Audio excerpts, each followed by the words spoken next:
აფხაზეთის ავტონომიური რესპუბლიკის მთავრობის თავმჯდომარე ქუთაისში სამედიცინო ცენტრის მედიკოსებს შეხვდა. გიორგი ჯინჭარაძემ სამედიცინო პერსონალთან სერვისების განვითარების შესაძლებლობაზე ისაუბრა, რომელიც აფხაზეთიდან დევნილი მოსახლეობისთვის ჯანდაცვის პროგრამებზე ხელმისაწვდომობის გაზრდას უზრუნველყოფს.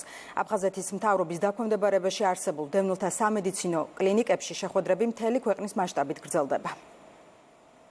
აფხაზეთის მთავრობის ერთ-ერთი მნიშვნელოვანი პრიორიტეტია დევნილთა პოლიკლინიკების მხარდაჭერა, მათი ინფრასტრუქტურის გაუმჯობესება, შევხვდით მედიკოსებს, ადმინისტრაციულ პერსონალს, დავათვალიერეთ ინფრასტრუქტურული გარემო, გავეცანით არსებულ პრობლემებს და სამომავლოდ ვეცდებით, რომ ყველა გამოწვევა გადავჭრათ ღირსეულად და მათ შეუქმნათ ღირსეული პირობები. აფხაზეთის მთავრობის ხელმძღვანელი კარგად იცნობს ჩვენს პრობლემატიკას და გამოწვევებს, რომელიც დგას ჩვენი დაწესებულების წინაშე. ისაუბრა თანამშრომლებს, გაეცნო მათ პრობლემატიკას და იმედს ვიტოვებთ, რომ ის დაპირებები, რომელიც აფხაზეთის მთავრობას ჰქონდა და ჩვენი მოლოდინები გამართება.